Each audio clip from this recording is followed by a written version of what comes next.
విజయవాడ గుండెల లూర్దుమాత ఉత్సవాలకు భక్తులు పోటెత్తారు. అమ్మ వందనం కరుణించమ్మ అంటూ భక్తులు లూర్దుమాతను వేడుకున్నారు. రెండో రోజు ఖమ్మం పీఠాధిపతి సగిలి ప్రకాష్, విజయవాడ పీఠాధిపతి తెలగతోటి జోసెఫ్ రాజారావు ప్రత్యేక ప్రార్థనలు చేసి తర్వాత సమిష్టి దివ్య బలి పూజ కార్యక్రమాన్ని నిర్వహించారు. ఈ కార్యక్రమంలో తెలుగు రాష్ట్రాలకు చెందిన పీఠాధిపతులు, పెద్ద ఎత్తున విదేశీయులు పాల్గొన్నారు. భారతదేశంలోని అతిపెద్ద కాథలిక్ చర్చిలో రెండో చర్చిగా పేరుగాంచిన విజయవాడ గుణదల మేరీమాత ఉత్సవాలు రెండో రోజుకు చేరుకున్నాయి. ఈ వేడుకలలో భక్తులు అధిక సంఖ్యలో పాల్గొని ప్రార్థనా గీతాలతో మేరీమాతను పూజించారు. రెండో రోజు సోమవారం తెల్లవారుజాము నుంచి భక్తులతో గుణదల కొండ కలకల్లాడింది. వివిధ ప్రాంతాల నుంచి వేలాది మంది తరలివచ్చారు. కొండ మధ్యలో మరీమాత గృహ వద్ద, కొండ శిఖరాన యేసుక్రీస్తు సెలువు వద్ద భక్తులు మొక్కులు చెల్లించుకున్నారు.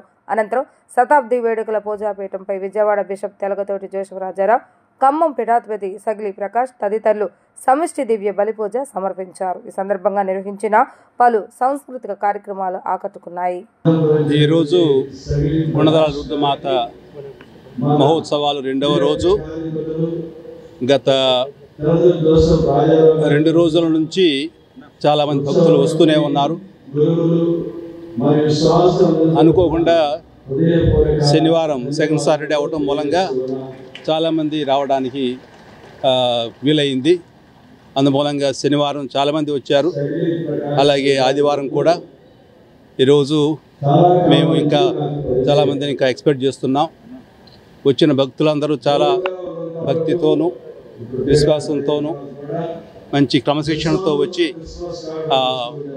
మాత ఆశీర్వాదాలు పొంది, ముఖ్యంగా వచ్చిన వాళ్ళందరూ దివ్య పూజలో పాల్గొని దివ్య సంస్కారాలు చేకొని గుణదల కొండ ఎక్కి ఆ తల్లికి వాళ్ళ ప్రణతులు చెల్లించుకొని వాళ్లకు అలాగే కుటుంబీకులందరికీ ఆశీర్వాదాలు పొందుకొని వెళుతున్నారు.